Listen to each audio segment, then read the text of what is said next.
ओम नमः शिवाय। एक बार महर्षि गौतम के तपोवन में रहने वाले ब्राह्मणों की पत्नियां किसी बात पर उनकी पत्नी अहल्या से नाराज हो गईं। उन्होंने अपने पतियों को ऋषि गौतम का अपकार करने के लिए प्रेरित किया। उन ब्राह्मणों ने इसके निमित्त भगवान श्री गणेश जी की आराधना की।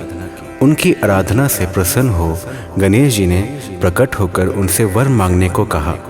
उन ब्राह्मणों ने कहा, प्रभु, यदि आप हम पर प्रसन्न हैं तो किसी प्रकार ऋषि गौतम को इस आश्रम से बाहर निकाल दें। उनकी यह बात सुनकर गणेश जी ने उन्हें ऐसा वर मांगने के लिए समझाया, किंतु वे अपने आग्रह पर अटल रहे।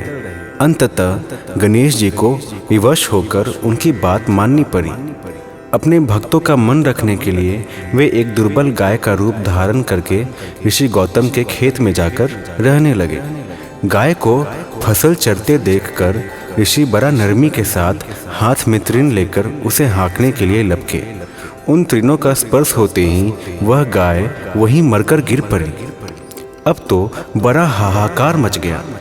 सारे ब्राह्मण एकत्र हो गोहत्यारा कहकर ऋषि गौतम की भूरी भूरी भर्त्सना करने लगे। ऋषि गौतम इस घटना से बहुत आश्चर्यचकित और दुखी थे। अब उन सारे ब्राह्मणों ने उनसे कहा कि तुम्हें यह आश्रम छोड़कर अन्यत्र दूर चले जाना चाहिए। गोहत्यारे के निकट रहने से हमें भी पाप लगेगा। विवश होकर ऋषि गौतम अपनी पत्नी अहिल्या के साथ वहां से एक कोस दूर जाकर रहने लगे, किंतु उन ब्राह्मणों ने वहां भी उनका रहना दुभर कर दिया।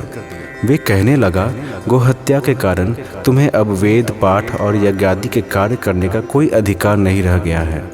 अत्यंत कातर भाव से ऋषि गौतम ने उन ब्राह्मणों से प्रार्थना की कि आप लोग मेरे प्रायश्चित और उद्धार का कोई उपाय बताएं। तब उन्होंने कहा, गौतम, तुम अपने पाप का सर्वत्र सबको बताते हुए 3 बार पूरी पृथ्वी की परिक्रमा करो, फिर लौटकर यहाँ 1 महीने तक व्रत करो। इसके बाद ब्रह्मागिरी की 101 परिक्रमा करने के बाद तुम्हारी शुद्धि होगी। अथवा यहाँ गंगा जी को लाकर उनके जल से स्नान करके 1 करोड़ पार्थिव शिवलिंगों से शिव जी की आराधना करो। इसके बाद पुनः गंगा जी में स्नान करके इस ब्रह्मागिरी की 11 बार परिक्रमा करो। फिर 100 घरों के पवित्र जल से पार्थिव शिवलिंग को स्नान कराने से तुम्हारा उद्धार होगा। ब्राह्मणों के कथानुसार महर्षि गौतम वे सारे कृत्य पूरे करके पत्नी के साथ पूर्णतः तल्लीन होकर भगवान शिव की आराधना करने लगे।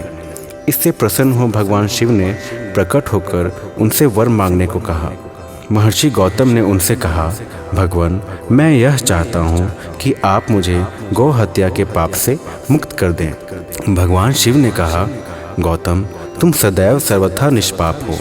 गौ हत्या तुम्हें छल पूर्वक लगाई गई थी। छल पूर्वक ऐसा करवाने वाले तुम्हारे आश्रम के ब्राह्मणों को मैं दंड देना चाहता हूँ। गौतम ने कहा, प्रभु, उन्हीं के निमित्त से तो मुझे आपका दर्शन प्राप्त हुआ है। अब उन्हें मेरा परम हित समझकर उन पर आप क्रोध ना करें। धन्यवाद।